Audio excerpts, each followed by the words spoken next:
मैं संत युवराज, राष्ट्रीय अध्यक्ष, भारतीय जन जागृत पार्टी बीजेजेपी। मेरे मित्रों, आजकल देश के हालात बहुत अच्छा नहीं चल रहे हैं सांप्रदायिकता के मामले में। अभी तक तो हम मोदी जी से, योगी जी से, शाह जी से परेशान थे, पर इसी दौरान के अंतर्गत में माननीय, सम्माननीय, पूजनीय नरसिंहानंद सरस्वती जी महाराज से भी कम परेशान नहीं है हम लोग, जो देश को एक हिंदू मुस्लिम एकता में जोड़ना चाहिए। यहाँ पर ये कोई ना कोई बयानबाजी इस प्रकार की देते उल्टे सीधे। जिस वो बच्चा अंदर पानी पीने के लिए गया, उसे मारा गया, उस पर एलिगेशन लगा दिया गया कि शिवलिंग पर पेशाब कर रहा था। मुस्लिमों को यहाँ नो एंट्री है, मुसलमानों को यहाँ है जो मंदिर में पानी नहीं मिलेगा। ये कौन सा जो कि धर्म की किताब के अंतर्गत में लिखा है, कौन से शास्त्रों में लिखा हुआ है? फिर डायरेक्ट एलिगेशन लगाते हो कि मुस्लिम लड़के हिंदू की लड़कियों से बलात्कार करते हैं, इनकी किताब में लिखा है, ये आप बताते हो। मैं ये कहता हूँ, क्या हिंदुओं के लड़कों से ये कमियाँ नहीं हो रही हैं? मैं कहता हूँ बलात्कार किसी भी स्थिति के अंतर्गत में ठीक नहीं है। फिर भी मैं एक बात कहना चाहूँगा आप लोगों से, यदि माननीय नरसिंहादास जी महाराज, यदि आपको थोड़ा बहुत ज्ञान हो, मैं आपको ज़्यादा नहीं कह सकता हूँ, आप भी महंत हो, तो मैं भी वृंदावन के अंतर्गत में राधापुरी में संत युवराज आश्रम का महंत हूँ।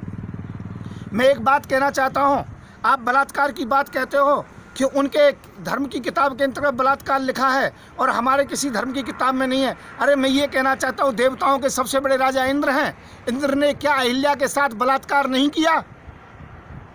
आप जो कहते हो जवाब दे सकते हो आप। मैं कहता हूँ हमारे सभी देवताओं में सबसे बड़े ब्रह्मा जी हैं, क्या ब्रह्मा जी ने अपनी बेटी से बलात्कार नहीं किया, जो केवल मुसलमानों को इसके लिए ठहराया जाता है?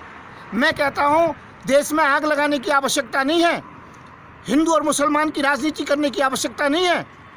हिंदू मुसलमान को जोड़ने की बात कहो, यदि किसी के अंतर्गत में कमी है तो उसको समझाने की बात कहो, पर समाज के अंतर्गत में आग लगाने की आवश्यकता नहीं है। ये गलतियाँ ब्रह्मा से भी हुई है, ये गलती इंद्र से भी हुई है। मैं ये कहता हूँ आज कोई भी बलात्कार का अपराधी हो, हिंदू मुस्लिम सिख ईसाई, मैं कहता हूँ उसके विशेष पार्ट्स को, विशेष अंग को काट देना चाहिए। उसका सबसे बड़ा दंड यही होना चाहिए। और रहा पानी पिलाने की बात, तो मंदिर, मस्जिद, गुरुद्वारा कोई भी हो, कहीं पर भी कोई पानी पीने के लिए जा सकता है, इसके अंतर्गत में कोई शंका नहीं है। क्या हम मस्जिदों में नहीं जाते हैं, वहाँ हमें रोका जाता है? क्या गुरुद्वारों में हम लंगर नहीं चखते, वहाँ हमें रोका जाता है? जो मंदिरों के आप ठेकेदार बनते हो, ध्यान रखना, यदि कोई भी मंदिर पर इस प्रकार का बोर्ड लगाएगा कि यहाँ हिंदू के अलावा किसी को आना नहीं, तो वो बोर्ड भी उखाड़ दिए जाएंगे और वहाँ महंतों को मार मार के, पीट के भगा दूंगा। मैं संत युवराज इस बात की घोषणा कर रहा हूँ। मैं पुनः कहूँगा, अपनी जुबान पर लगाम लीजिए और पूरे देशवासियों से क्षमा मांगिए। मैं ये कहना चाहता हूँ, ये भारत हिंदू मुस्लिम सिख ईसाई सभी का है। आप तो एक जगह बयान कमरे में दे करके बैठ जाते हो, पर जहाँ पर ज़्यादा मुस्लिम हैं और वहाँ हिंदू कम हैं, उन हिंदुओं से पूछिए। जहाँ पर मुसलमान कम हैं, हिंदू ज़्यादा हैं, उन जो कि मुसलमानों से पूछिए। आप कह कर के बैठ जाते हो, पर उन लोगों के साथ क्या होता है, उनकी बहन बेटियों के साथ क्या होता है, यह आप नहीं जानते हो।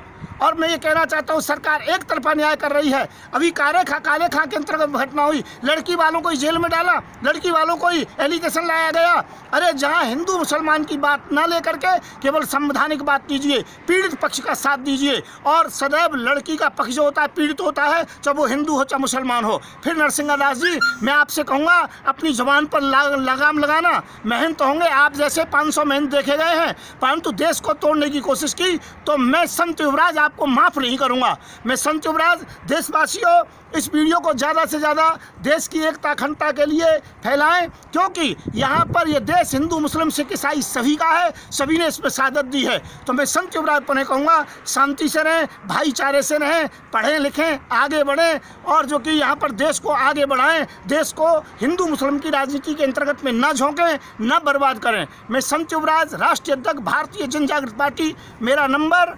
9927404606। जय हिंद, जय भारत।